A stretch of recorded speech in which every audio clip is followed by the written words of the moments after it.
Hello, this is a recording of the presentation that we made at the recent eFordability conference in Menominee, Wisconsin. Good afternoon, everybody. My name's Dan McGuire, and today I'm joined by Peter Amawabil. Peter, can you please introduce yourself and give us a little bit about your background? Thank you, Dan. I'm Peter Amawabil. I'm a teacher of 14 years of teaching experience. I'm also the founder of Rural Literacy Solution, an NGO promoting literacy and equity. Thank you. I'm the executive director of SABIER, which is a nonprofit which provides support for teachers to use OER with their LMS. Today, we're going to cover two things: how to create equity in the OER using an LMS, and how to do that without internet access. Now, let's start with the definition of OER. This is the definition that's used by UNESCO. I don't have to read it for you. You can see that. And you can also look it up here at this URL, or simply do a Google search for the UNESCO recommendation on open educational resources.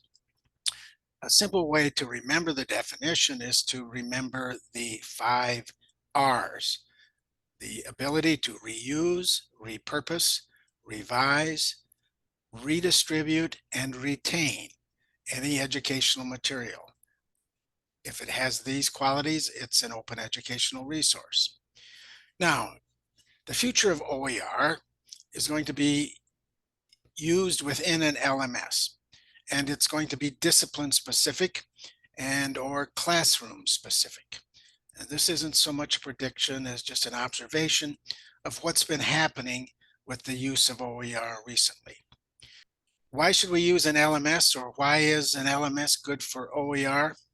Well, here's some of the reasons why. An LMS makes it easier to add material for the students to use. Many languages are available. Students can check progress easily. Students can communicate with each other more easily using an LMS. They can do it using the virtual tools within the LMS, whether they're remote or in the classroom. There are multiple ways to assess student learning via the LMS, and we're able to use mobile devices with the LMS. There are also accessibility features built in to most LMSs, and in particular Moodle. Now, using OER in an LMS is a way to create equity. And we're not trying to make teachers experts on equity or culturally responsiveness. But if you want to make your materials more equitable or culturally responsive, this is a way you can do that. Now, most of the definition of culturally responsive teaching includes these elements. Students can better see themselves in the content they're studying. There is gender inclusion, and Peter will say more about this in a minute. Student voices can be incorporated directly into the curriculum. All cultures can be represented in the standard curriculum, something else important to Peter. Students are able to do collaborative problem solving using digital tools, whether in person or remote. And students are able to use multiple types of media to create solutions to problems. Now we're going to talk about an example of this, of how Peter has actually done this with his students. So, and by the way, Peter is doing this without the internet. So, Peter, can you tell us a little bit about what you've been doing with the MoodleBox and OER? Thank you, Dan. And I must say, the MoodleBox has been so wonderful and great since we tried it in the classrooms in Ghana here. So far, since we started it, we have seen improvement in the digital skills of the children as well as teachers. And we must say thank you SABIER for introducing such a program to us. So I think in this, I will tell you some of the benefits we have been chopped from the MoodleBox project. At the same time, I'll take you through some challenges that we have seen so far since we started implementing the MoodleBox. All right, let's hear about those benefits. Yeah, the benefits are so many. One, the digital skills of the students have improved. At the same time, teachers' digital skills has improved because through this program, we have had trainings from SABIER on how to use the MoodleBox. And prior to that, teachers in Ghana, we didn't know anything about using MoodleBox to improve digital literacy in Ghana. So these are the main benefits that we have seen since the program started. And then how about the use of the OER material? Yeah, with the use of the OER materials, I think that one has been very helpful because in Ghana, yeah, we have challenges getting textbooks.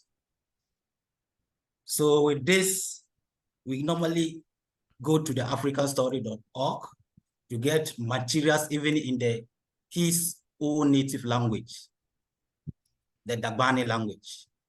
And that one is even a challenge in terms of getting the materials from the government. So with this program, we can get materials in Dagbani from the africanstory.org. And we say, we are thankful and grateful for such a project. So, and you mentioned that you've been able to use materials in Dagbani, which is the language first language of your students. Yes, and, yes. And then what have you done to create content for them to use in that?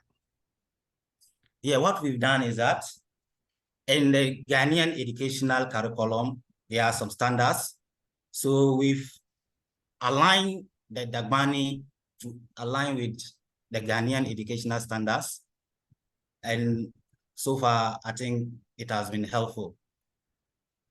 And so you're able to create some assessments on your own in Dagbani, yes. Correct? Yes. We created courses, assignments, quizzes, where the children can answer and get instant feedback from their work.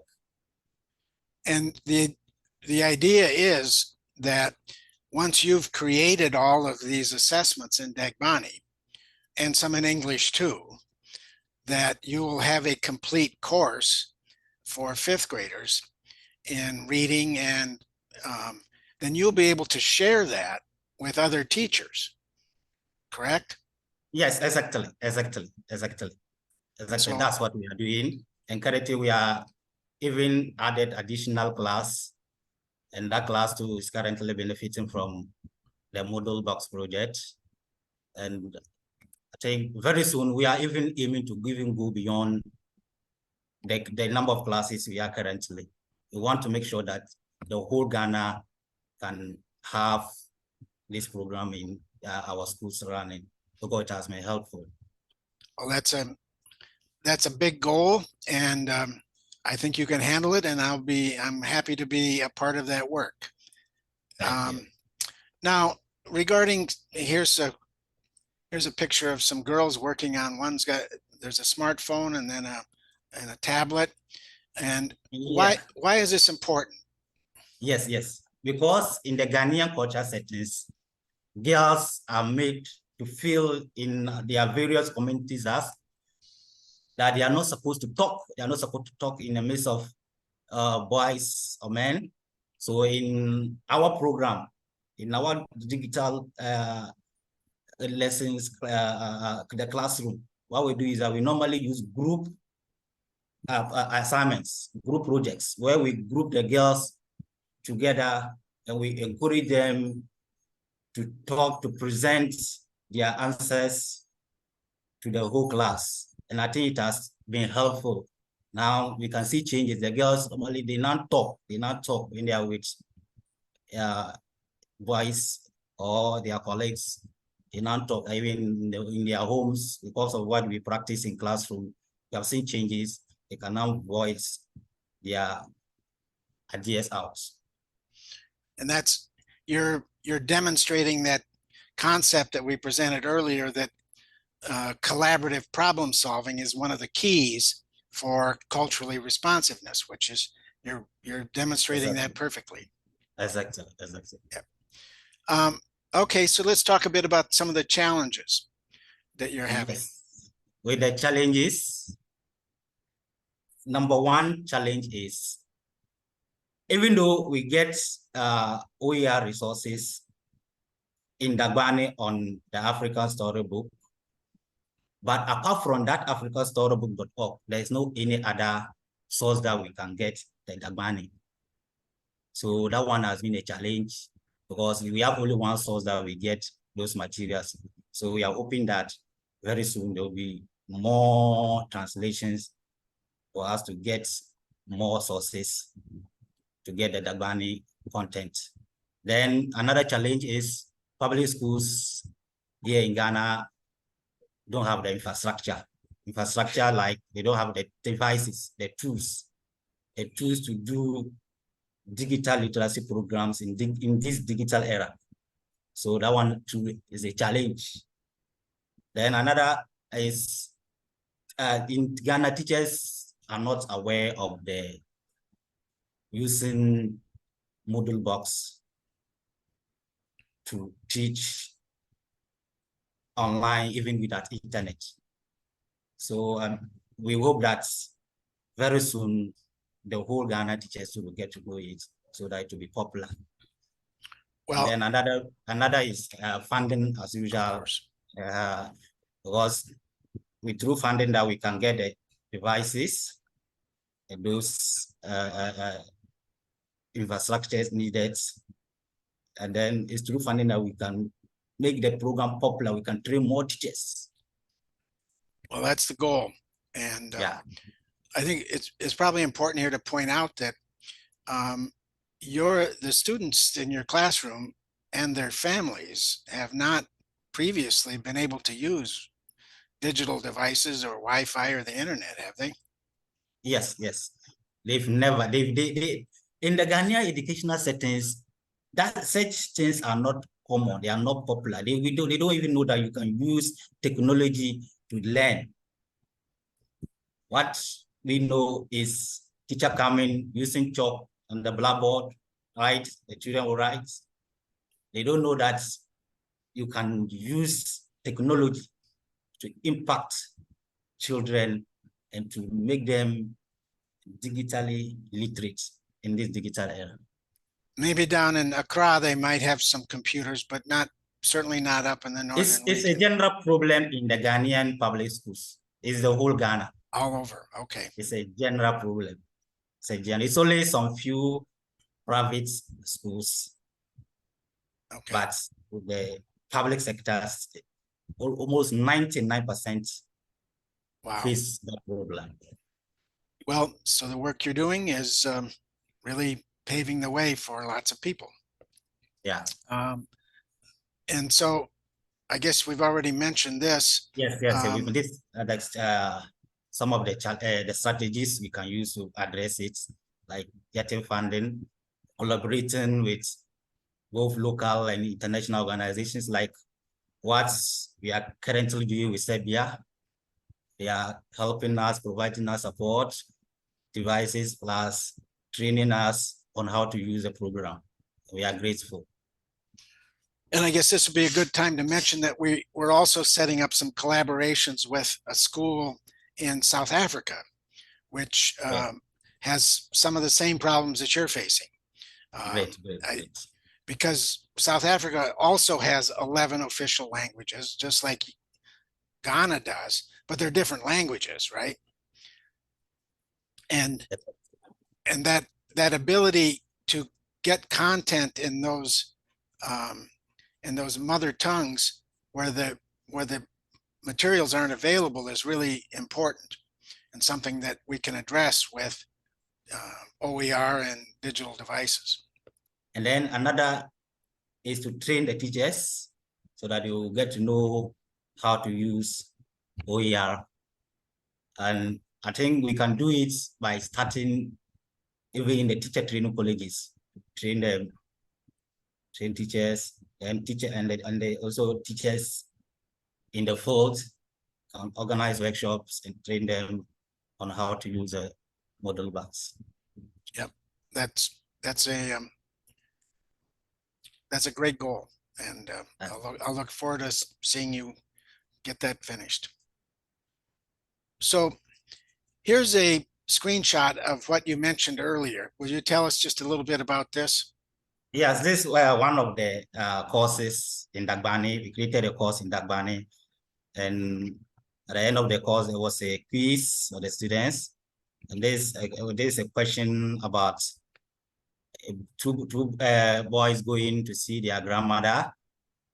So when they were going, they saw some things on the way. So in the question, I was asking them, what did they see?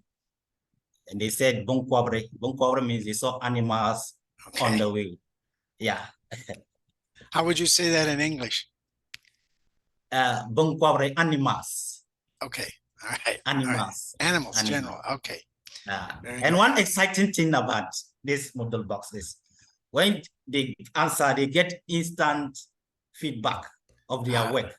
And they are always happy to see instant feedback, to get instant feedback. They are always happy. They are always happy to see that their effort has been graded instantly for them to see. Yeah, that's important everywhere. All students like that, even adults like that. We all like that. So let's talk just a little bit about how we do that without the internet.